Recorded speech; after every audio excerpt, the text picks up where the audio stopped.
Hi, everyone. Welcome back to another episode of Finders Keepers. This one is related to Getman's Virtual Fair's Holiday Edition. And below will be the address to go to the Holiday Fair. And today I am very, very pleased to have special guest Clint Marsh, the publisher of this amazing zine, Fiddlers Green, and also Peculiar Parish. Would it be publishing, or is that just the subtitle of the magazine, Clint? I call it Peculiar Parish Magazine, but I also have a website called Peculiar Parish, which is a bookshop, essentially, that will sell stuff that I like. And before we get too far into it, Clint, you have written a lot of books on mediumism and clairvoyancy and the occult and Rosicrucianism, and now you're exploring some of these other sort of more Arcadian areas that are really, really, I mean, the magazine plus all these other things that you're publishing, they have such kind of like an aesthetic unity, I guess, and here's this one, Exploding the Tangerine, A Shy Person's Guide to Battle Magic, which I love the cover. I was reading it last night. So I guess my first question is, for our cameras, can you explode a tangerine with your mind?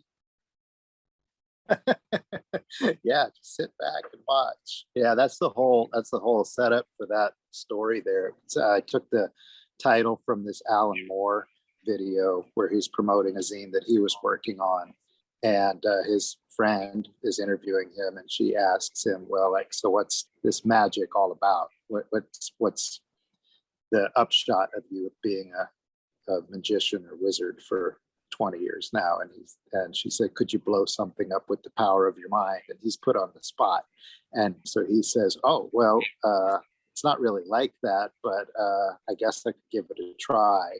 And he does, and mayhem ensues. So that zine is about, it's a good place to start a chat, actually, because that zine is about being put on the spot for your experiences or your beliefs or anything to do with your magic or your inner life. And that's something that I always wanted to address in zines because it comes up in conversation, and it just seems like it can be a roadblock in the conversation when actually it should be the way in, kind of an on-ramp to deeper understanding of just where everybody's at with their own practice. I want to move the conversation a little bit because this particular episode is related to the holiday fair for Getman's Virtual, who produces the series for us. And just in your research, I'm drawn to these kind of robed, bearded, wizard-like figures who come out of both pagan traditions and also Catholic traditions or Judeo-Christian traditions like Melchizedek or Ezekiel. A lot of this stuff gets combined over and over, and particularly in the late Gothic era, with those very ornamental manuscripts with gables and things like that. You get a lot of crossover between the rural, superstitious traditions and the Catholic ones that are kind of being brought in by, the monks and the priests who govern that particular parish or whatever. And your design of Fiddlers Green really reminds me of that a lot. And of course, so does a lot of the Yuletide traditions with the mistletoe and, Saint Nicholas and all of that, and Krampus. And so I guess, in your research, what, maybe just talk a little bit about Yuletide traditions and some interest that you might have in that. Yeah, well, there's a lot of magic in that. And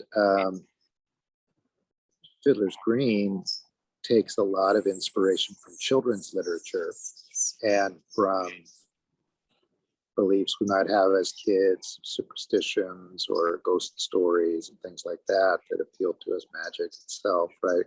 And there's Halloween, but name a more magical holiday than Christmas if you can actually feel it. You can actually feel a sense of renewal and hope and the turning of the year, physically. Every year I put out a little booklet for my friends. That's a Christmas booklet. And lately I've been, after I mail those out, then I'll offer the extras up on Peculiar Parish. And it's always a fun exercise for me, and helps me mark time to put together these type of things. I've done about 15 or 20 of them at this point. And sometimes it's a reprint of something like Snowbound by John Greenleaf Whittier. I think that was my first thing that I did, which is a beautiful poem about a snowstorm in New England, and all of the lore and just the way that a snowstorm really brings you together with your family and close to the hearth. And that story, that poem, kind of set me up to do a lot more research about St. Nicholas and gnomes and winter lore, generally speaking, for the Northern Hemisphere. And so from those topics, I've always spun out either a reprint or an original piece that I've published. And for a long time, I called it the Christmas Packet, which was something that Lewis Carroll had published himself, published a Christmas Packet. And I've changed the title off and on over the years, but now it's just, I put out a Christmas single, and that's what we're doing. So yeah, people can see those too. I find the holiday lore really fascinating. I like the Santa myths. I like the Santa's helpers myths, and then there's the Krampus that comes around and will punish you if you've been bad. It's just really fascinating and fun. Before we go back and talk a little bit about how you got into magic and the different subjects that you're covering in your magazine and that makes up the bulk of your writing, I first want to ask you about this subtitle for Fiddlers Green. And we should say that issue number 8 is actually now coming out within the month. Is that true? Oh, it'll be out this winter, probably sooner rather than later. Yeah. Okay. But not the subtitle, but I guess you would just call it the byline, is Art and Magic for Tea Drinking Anarchists, Convivial Conjurers, and Closeted Optimists. And I just wanted you to explain a little bit, if you will, what that is. That's the last word in there and the most valuable one, probably. Thanks. Yeah, that byline there, or a tagline, took me about a year to write, because I knew I wanted to publish something about magic and about personal experience and about life, but I didn't know exactly who it was going to be for when I was doing it. I wanted to be for me, and then for people who'd read my works in the past, and other people I wanted to be in touch with. And so I've got a copy of that issue too. And so I came up with the Art and Magic for Tea Drinking Anarchists, Convivial Conjurers, and Closeted Optimists. And those 3 just kind of summed it all up. I love tea. I drink tea all the time.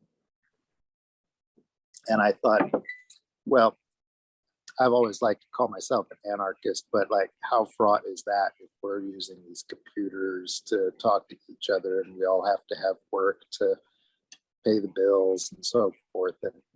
And so what does it mean to be anarchistic today? And so there's always this kind of edge, this way out in tea drinking, but we try our best. And Convivial Conjurers, to just introduce more friendliness into conversations about the unknown or about mysticism or magic. And Closeted Optimists is kind of along those same lines. I think a lot of people put up a front or a facade when they're dealing with these subjects. And might seem a little pessimistic. I'm Gen X, you might be too, and we're supposed to be like, stick it to the man and all that, but we have to remember that there has to be an optimism in that for anything to move forward.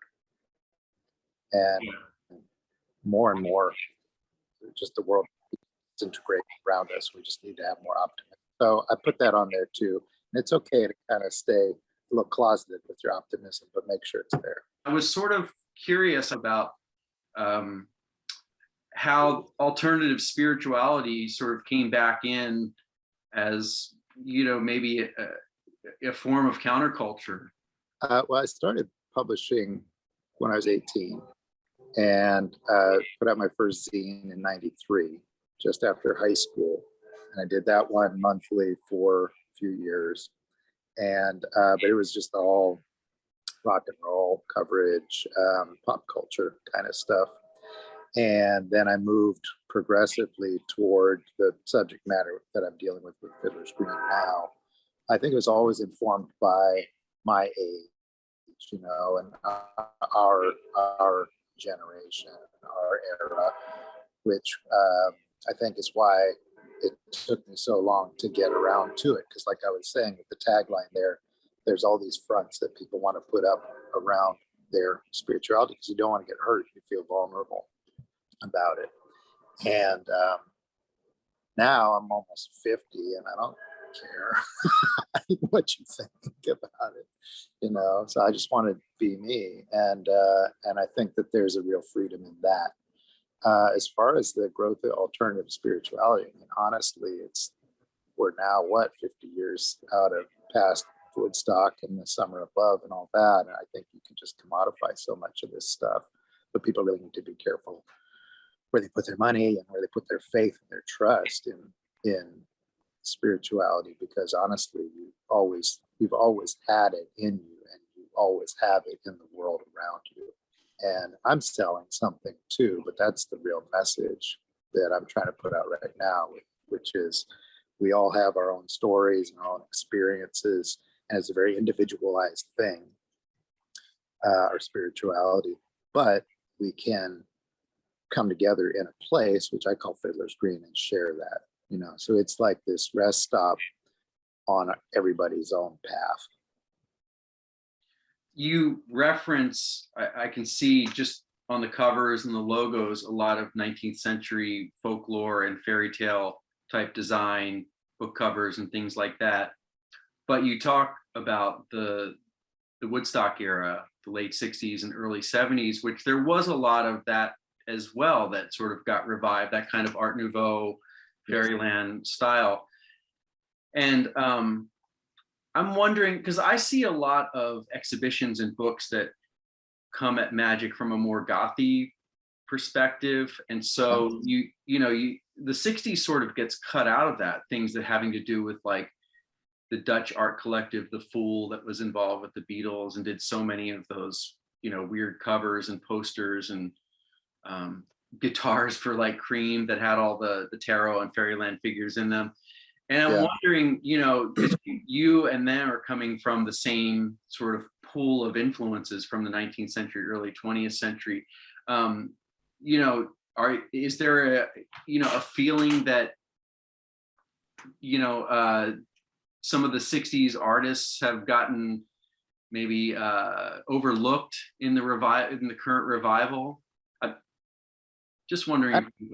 Yeah, I'm still in Berkeley. So I just checked in on Wavy Gravy on social media this morning. Like, it's all still here. We're soaking in it out here. I just think it's a more Art Nouveau and the 60s art and music, like you're talking about with the bubblegum and the pop, it does have that more optimistic or happy tone to it. And for me, why not? Why not? I would rather not get too bogged down in nihilism, because there's enough of that just by turning on the news. But the Kinks is what did it for me, though, with the Village Green Preservation Society. Yeah. And that stuff from that same era. And that was an influence, of course, too, for what I'm doing with Ray Davies and just that whole idea of a little world that's broken in a way, but also has a lot of sweetness and nostalgia to it. There's a utopianism in it. And in fact, in that issue you just held up, there's called Utopia and Its Discontents. It's this last essay we have, or one page in the issue. And it was about, I should refresh my memory before I talk about it too much, but it was about anyone who's promising you this utopia, you also have to be really wary of. And yeah, but I just think that there's more room for hope. Even if that seems naive, we want to, if I'm going to get up every day, then I just want to feel like there's some kind of hope out there. And it just comes back to the connection that I'm trying to make with other people. And so if the art appeals to people like it did to you, then that's a code, and then that brings us together, and then we can start talking like, oh, okay, how are you navigating through the world, and how's your spirituality helping you with that? Yeah, I mean, not to belabor the point, I just don't like the whole like black on black and everything so tamped down, and it's boring, honestly. Do you remember what your earliest influences were, whether they came out of music or design or writing, that kind of got the ball rolling or moving towards this very, mature and concise aesthetic that you have with Fiddlers Green? Well, the first magic that I ever read about or saw was in books, and it was a De Givry collection that was at my house when I was 6, and so I picked up that, and I should back up. My parents bought a house for our family to live in around 1980, and we moved in there, but there was I think we moved in too fast, too early for the seller, and they left a lot of their stuff there, and they ended up leaving a lot of their stuff there. And one of the things that they left there was this collection of occult books, and I was just learning how to read, and so I would go to the shelf and pull these off, and of course they're illustrated, and this being like right off the 70s, right? So you had all this excuse me, revival of interest in older Victorian and earlier revivals, and then the early 20th century stuff. So it had all been reprinted and mass produced, right? But the person who had lived in the house, apparently her husband had died and of cancer, and he had wanted to research alternative health.